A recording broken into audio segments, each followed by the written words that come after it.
आज हम पढ़ेंगे दो चर वाले रैखिक समीकरण युग्म में विलोपन विधि से दो चर वाले रैखिक समीकरण युग्म को हल करना। और विलोपन विधि से हल करने के लिए हम यहाँ पर लिखे हैं उदाहरण नंबर 8, क्योंकि विलोपन विधि जो आपकी बुक में दिया गया है उस पर उदाहरण नंबर 8 ही दिया गया है। तो उदाहरण नंबर 8 को हमने यहाँ पर लिख लिया है। इसमें कहा जा रहा है कि दो व्यक्तियों की आय का अनुपात 9:7 है और उनके खर्चों का अनुपात 4:3 है।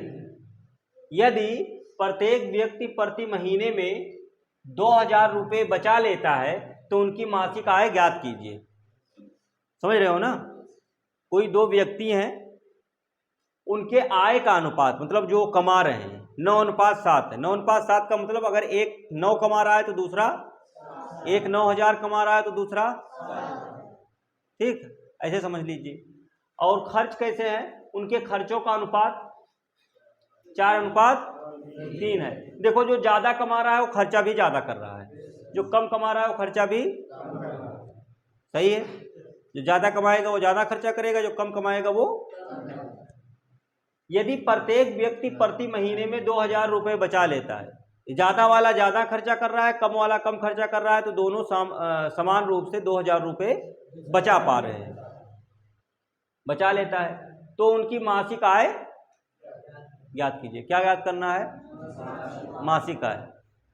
उनकी मासिक आय ज्ञात करना है कि आखिर वो महीने में कितना कमा पाते हैं, यही तो यहां पर मानेंगे। सबसे पहले लिखेंगे माना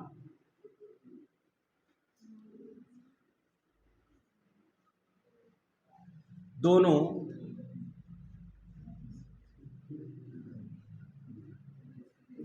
व्यक्तियों की मासिक आय क्रमशः, ये 9:7 दिया गया है ना, मासिक आय का अनुपात दिया गया है 9:7, तो यहां पर हम लिख देंगे मासिक आय क्रमशः 9x तथा 7x है। इतनी बात हो गई। तथा दोनों व्यक्तियों की मासिक आय क्रमशः इतना है तथा खर्चों का अनुपात आपको दिया गया है, तो लिख दीजिए तथा खर्च क्रमशः 4y तथा 3y है। अब यहां पर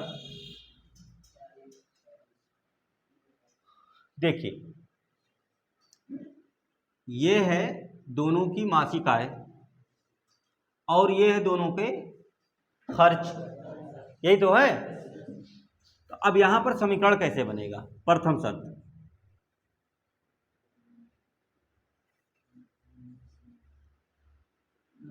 ये पहला वाला जो था, पहला व्यक्ति कितना कमा रहा है? 9x। कितना खर्च कर रहा है? बचा कितना रहा है? 2000। तो कमाई कितना है? 9x। खर्च कितना है? बचा कितना? बताओ, समीकरण सही लिखा है भाई? जितना कमाया उसमें से जितना खर्च किया उसको घटा दिया तो बचत तो वही तो आएगा। और बचत कितना दिया गया है आपको? समीकरण नंबर। दूसरी शर्त, यहां पहली शर्त दूसरी शर्त माने चाहे ना माने, पहला समीकरण दूसरा समीकरण बन जाएगा। दूसरी क्या है? दूसरा कितना कमा रहा है? 7x। खर्च कितना कर रहा है? बचा ये कितना रहा है? 2000। ये भी तो बचा रहा है, तो समीकरण नंबर बन गए दोनों समीकरण। अब इसको हमें विलोपन विधि से हल करना है, तो यहां मैं लिख दे रहा हूं विलोपन विधि से, क्योंकि अभी ये नया है विलोपन विधि। इससे पहले जितने भी प्रश्न हल किए हैं वो किससे हल किए हैं?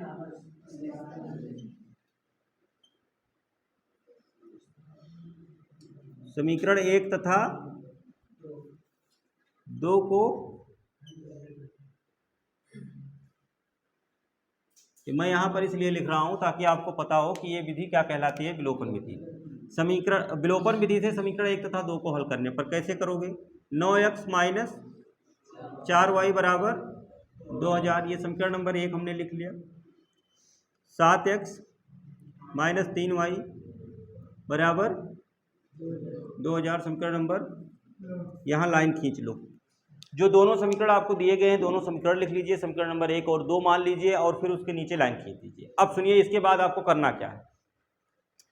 ये x है और ये x और y दोनों में से किसी एक को विलुप्त करना है।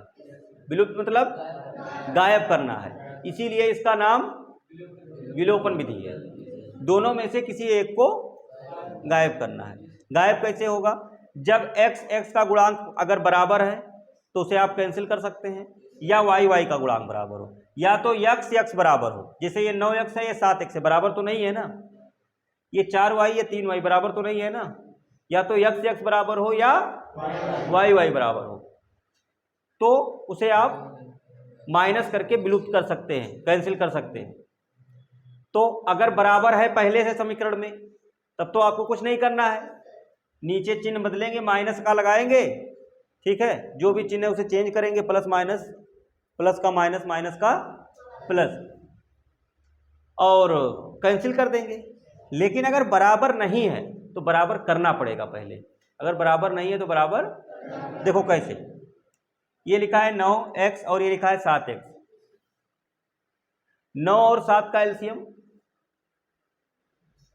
63। अगर इसे आपको बराबर करना है तो इसमें 7 से गुणा करिए, 7 9 63, और इसमें 9 7 63, बराबर हो जाएगा ना। तो इस समीकरण में 9 से करना पड़ेगा और इस समीकरण में 7 से 63 हो जाएगा। अच्छा, ये तो एक बड़ा संख्या हो गया। दूसरा जरा देखो, ये 4 और 3 है, 4 और 3 का अगर एलसीएम निकालो 12, तो मतलब दोनों 12 12 आ जाएगा। 4 और 3 का एलसीएम 12 होता है ना, तो दोनों 12 12 आ जाएगा। कैसे? इस समीकरण में 3 से गुणा कर दो तो 3 चौक, इस समीकरण में 4 से गुणा कर दो। बताओ, ये 4 और 3 से गुणा करना ठीक है या 7 और 9 से? छोटी संख्या रहेगी, आसान रहेगा जोड़ना घटाना, है ना। तो अच्छा, ये तो दोनों में करना पड़ा। मान लो यहाँ 4y होता और यहाँ केवल y लिखा होता, तब केवल इसी समीकरण में 4 से गुणा कर देते तो ये भी 4y हो जाता ना। तो अगर जरूरत है तो दोनों समीकरण में, और नहीं जरूरत है तो एक ही समीकरण में। और अगर पहले से बराबर है तो एक में भी गुणा नहीं होगा, कैंसिल केवल करना होगा। अब जरा देखो, इस समीकरण में मैं कितने से गुणा करूंगा? 3 से, क्योंकि 3 चौक, और इस समीकरण में 4, क्योंकि 4 और 3 का गुणा 12। हमें बराबर ही तो करना है। तो देखो, जब ये यहां लिख देंगे गुणा का निशान लगा करके, फिर उसके बाद नीचे गुणा करके लिखेंगे। अच्छा, तो क्या 3 से केवल इसी में गुणा होगा? नहीं, पूरे समीकरण में होगा। समझे ना बात को? तो 3 9 x माइनस 3 चौक 3 दूनी 6000 हो गया, है ना, बटा 4 सते माइनस 4 तिया, ये 12 12 दोनों बराबर हो गया, 4 दूनी। अब फिर से लाइन खींचो। क्या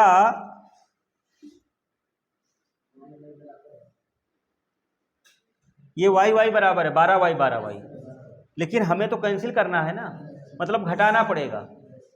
तो होगा ये कि ये चिन्ह बदलेगा, माइनस है तो क्या केवल इसी का बदलेगा? पूरा समीकरण का बदल जाएगा। इसका माइनस है तो क्या हो गया? इसका क्या है? प्लस है ना, प्लस छिपा है ना, तो चेंज होके इसका क्या है? प्लस है तो माइनस। अच्छा, तो अब ये -12 और ये +12 विलुप्त हो गया ना। अब ये बचा 27x और ये बचा माइनस, तो 27x minus 28x, 27x minus घट जाएगा, कितना बचेगा?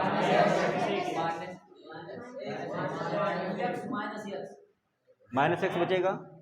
सबको समझ में आ रहा है? देखो, 28 में से 27 घटेगा माइनस में इसलिए बचेगा क्योंकि 28 बड़ी संख्या है, इसके सामने चिन्ह माइनस है, तो इसलिए नीचे क्या बचेगा माइनस एक्स।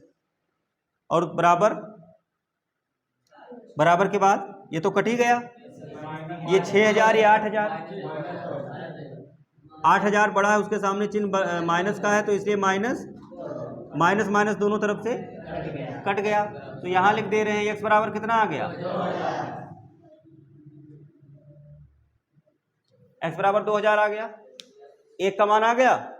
अब जब एक्स का मान आ गया तो एक्स का ये मान चाहे आप समीकरण नंबर 1 में और चाहे समीकरण नंबर 2 में, जिसमें इच्छा हो आपकी, जिसमें आसान लगे आपको रखना, उसमें आप मान रख दीजिए, दोनों में से किसी में भी y का मान आ जाएगा।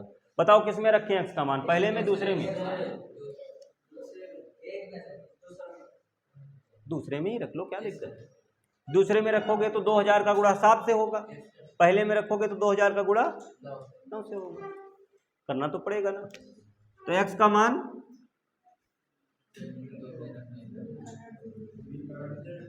समीकरण 2 में, जब x का मान समीकरण 2 में रखोगे तो 7 गुणा 2000 माइनस 3y बराबर 7 दूनी माइनस 3y बराबर, तो माइनस 3y बराबर 2000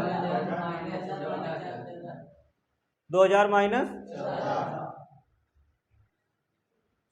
अच्छा 2000 14000 घट जाएगा, माइनस 12000 बचेगा।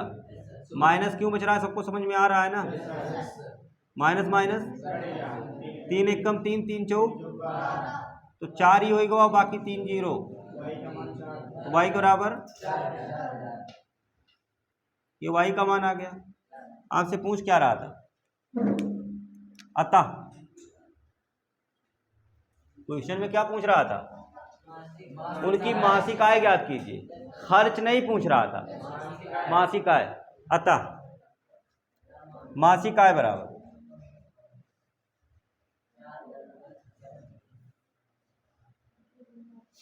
एक का कितना था 9x, एक का 9x माने थे ना, दोनों व्यक्तियों की मासिक आय क्रमशः 9x तथा 7x है, तो 9 गुणा x का मान, x का मान 2000,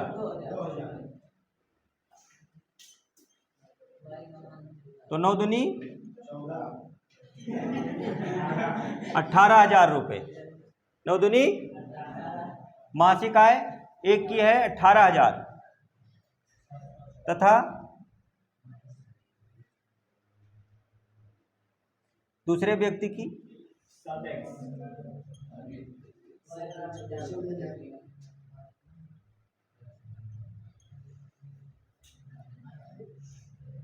7x था ना, तो 7 गुणे 2000 कितना हो जाएगा,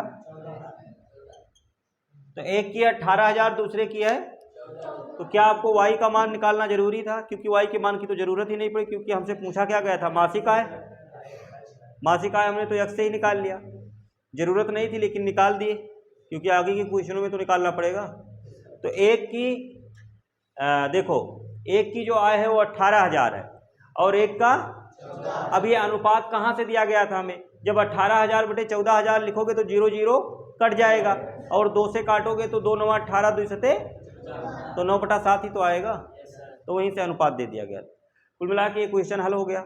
इसमें आप लोगों को ये समीकरण बनाना, ये ध्यान देना है, और दूसरा विलोपन विधि जो होता है इस तरीके से हल किया जाता है, इसे आप लोग नोट करिए। फिर अगला उदाहरण देखते हैं इसका।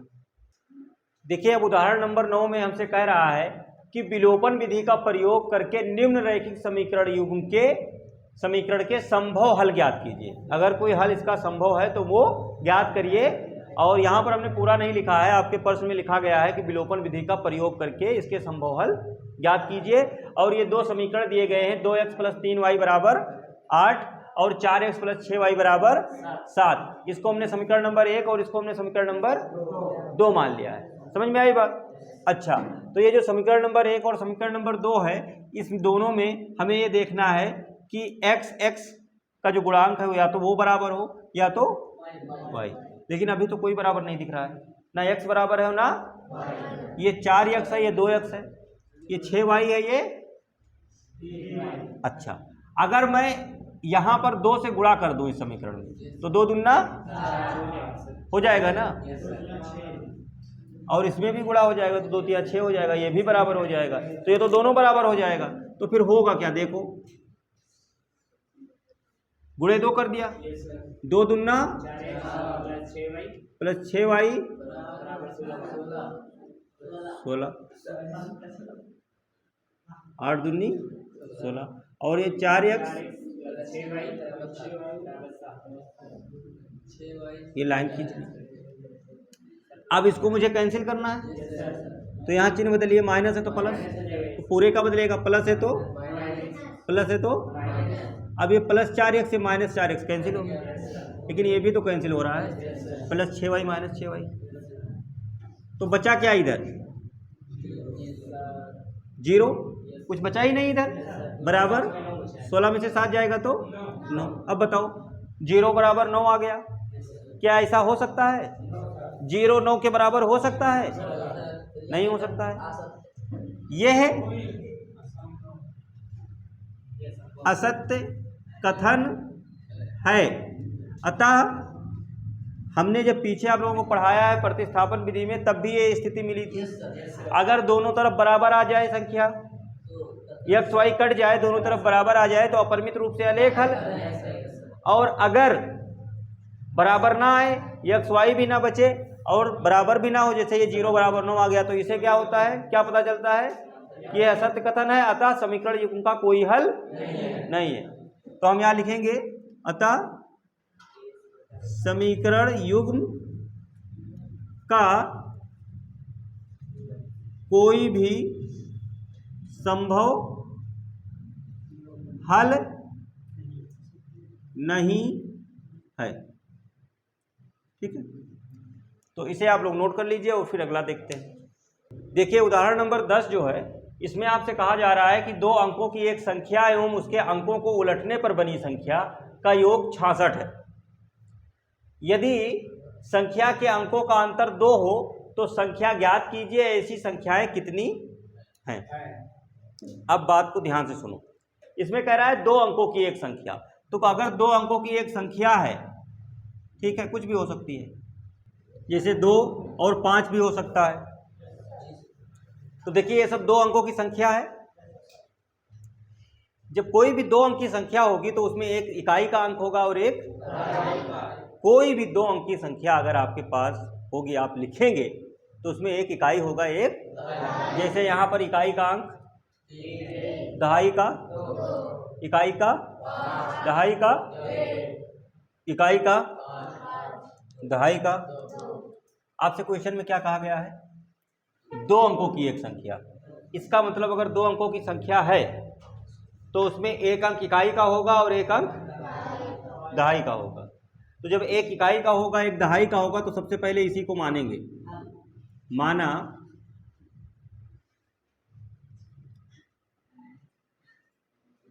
इकाई का अंक, नहीं तो ऐसे मान लो, पहले मानो माना दहाई का अंक, यक्स मानेंगे, ये तो समझाने के लिए लिखा हूं, दहाई का अंक किसी को भी मानिए, दहाई इकाई किसी को भी यक्स मान सकते हैं, उसी हिसाब से संख्या बन जाएगी। माना दहाई का अंक तथा इकाई का अंक, इतनी बात समझ में आ गई। तब संख्या बराबर, देखो संख्या लिखने के लिए एक सूत्र है, इसे आप लोगों को याद रखना है, 10 गुणे दहाई का अंक प्लस इकाई का अंक। समझ में आया? अच्छा क्या मतलब है इसका, इधर देखो ये 23 लिखा हुआ है, देखो इसको ऐसे लिखो, 10 गुणे दहाई का अंक 2 है ना, प्लस 3 कितना 23 के बराबर ही तो है, 10 दूना 20 3, 10 गुणे 1 दहाई का अंक 1 है ना, प्लस इकाई का अंक 5, 10 एकम 10 5 10 गुणे दहाई का अंक 2 प्लस 5, 10 दूना 20। समझ में आया? तो कोई भी इकाई और दहाई का अंक किसी भी संख्या में अगर आपको पता हो तो वो संख्या आप लिख सकते हैं, ऐसे लिख सकते हैं। ठीक है, जनरल रूप से x और y है। तो बताइए दहाई का अंक कितना है? दहाई का अंक हमने x माना है ना, 10x प्लस इकाई का अंक y, तो संख्या कितनी हो गई? 10x प्लस, ये संख्या हमें प्राप्त हुई 10x प्लस y।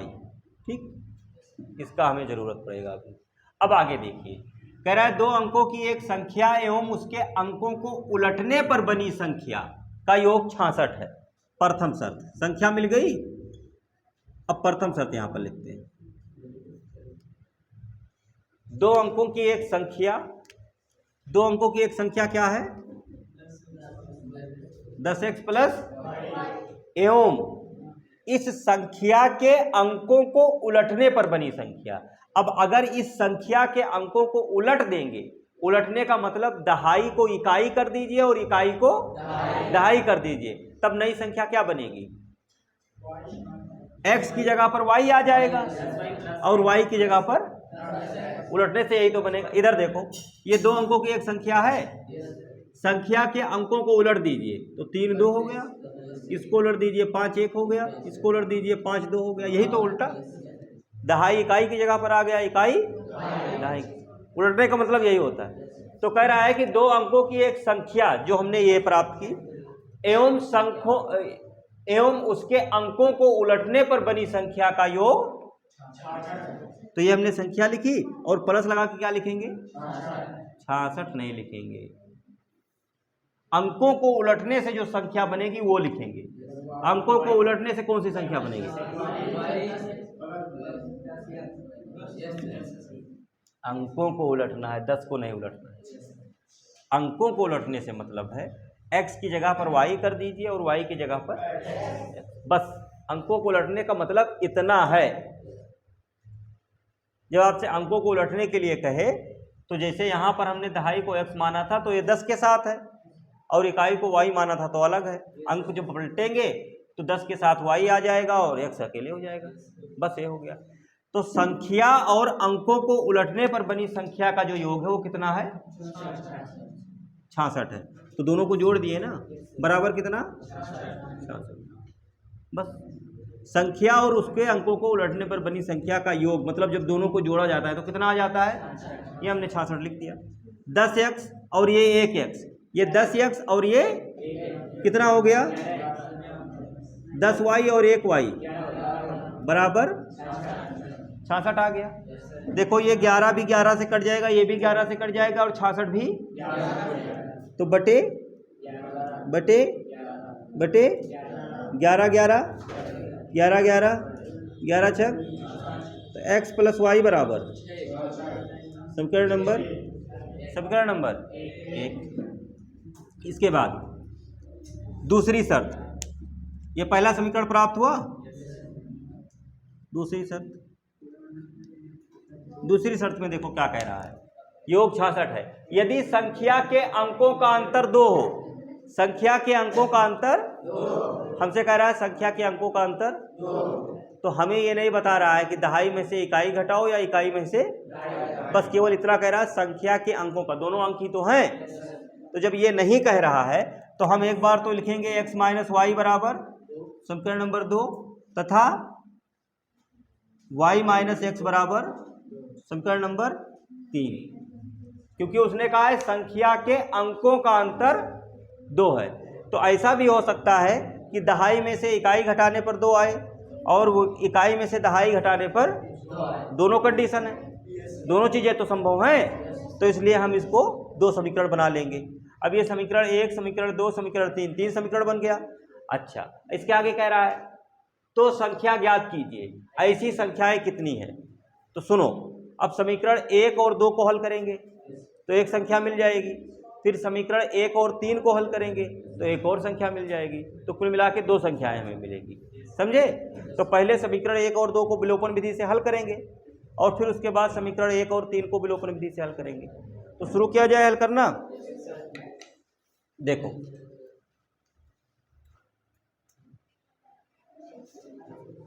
अब यहां से करेंगे।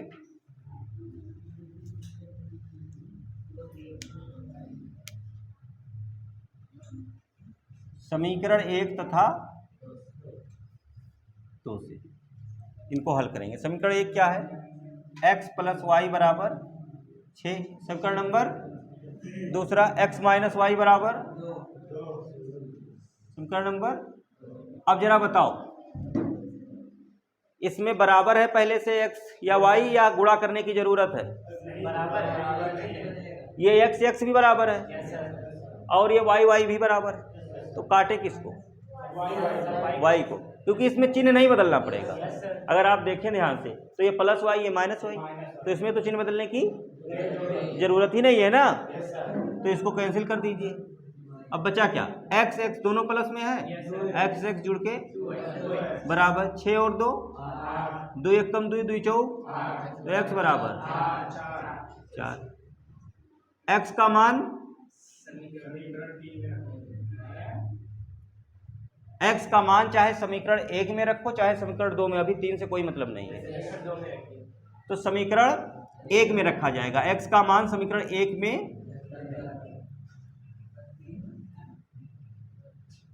देखो 1 में रखने से ये होगा कि जब x की जगह पर यहाँ 4 रख दोगे तो ये प्लस y है बराबर 6, यहाँ रखोगे माइनस बच जाएगा, फिर माइनस भी काटना पड़ेगा, तो आसान है कि 1 में रखो। दूसरे में रखोगे तब भी आएगा यही आंसर, y बराबर 6 माइनस, तो y बराबर x, y का मान आ गया। संख्या बताओ कितनी है? ये देखो, ये देखो संख्या हमने 10x प्लस वाई माना था ना, संख्या हमारे पास 10x प्लस, तो 10 गुणे x का मान, y का मान 10 चौक हो गया। एक संख्या हमें ये मिल गई। अब इसके बाद हम समीकरण 1 और 3 को हल करेंगे, 2 और 3 को नहीं। पहले 1 के साथ 2 को लेके हल करेंगे, फिर 1 के साथ ही 3 को, क्योंकि ये दो शर्तें यहां पर आ गई ना, ये तो फिक्स है, एक तो है ही है, तो समीकरण 1 और 3 को हल करेंगे। तो समीकरण 1 और 3 से इनको हल किया जाए। समीकरण 1 है x प्लस वाई बराबर, समीकरण नंबर 1, और समीकरण नंबर 3 y माइनस एक्स बराबर 2। सही है। देखो अब यहाँ x के नीचे y लिखा है और y के नीचे कोई बात नहीं, उससे क्या दिक्कत है? यहाँ एक x है, यहाँ भी एक x है, यहाँ एक y है, यहाँ भी एक y है ना। और चाहे तो आप माइनस x यहाँ कर लीजिए, प्लस y वहां कर लीजिए, तब भी सही है, कोई दिक्कत नहीं है। तो बताओ बराबर है या नहीं बराबर है? तो x कटेगा या y? दोनों कटेगा, लेकिन ये प्लस y है, ये भी प्लस y है। y को काटने के लिए चिन्ह बदलना पड़ेगा, x को काटने के लिए चिन्ह नहीं बदलना पड़ेगा, क्योंकि पहले से x में है और ये ये प्लस में है और ये, तो ये x कट गया, ये प्लस y और ये प्लस y जुड़ के 2y बराबर 6 2 2 1 कम 2 2 चौक, तो y बराबर, y का मान समीकरण, ये 1 और 2 नहीं मानोगे, ये तो तीसरा समीकरण हमने लिखा था ना, y माइनस एक्स बराबर 2, ये तीसरा समीकरण है, तो यहाँ समीकरण 3 लिखा जाएगा। अब ये y का मान आप समीकरण 1 में रख दीजिए। समीकरण 1 में रखने, तो y का मान जब समीकरण 1 में रखोगे तो x प्लस 4 बराबर 6, तो x बराबर 6 माइनस, तो x बराबर 2। अब यहाँ संख्या लिखते हैं, संख्या तो फिर से वही है ना, y, तो 10 गुणे x का मान 2 और y का मान 10 चौक 10 दूना प्लस कितना आ गया, संख्या आ गई 24। हमसे पूछ रहा था अंतर 2 हो, तो संख्या ज्ञात कीजिए। हमने दो संख्याएं ज्ञात की, एक तो ये संख्या है और एक ये संख्या है। ये दो संख्याएं हमें मिली।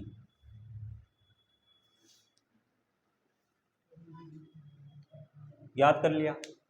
फिर कह रहा था ऐसी संख्याएं कितनी हैं? कितनी हैं? अतः ऐसी दो संख्याएं हैं और वो क्या क्या है? 42 और 24। यहां लिख दीजिए। अतः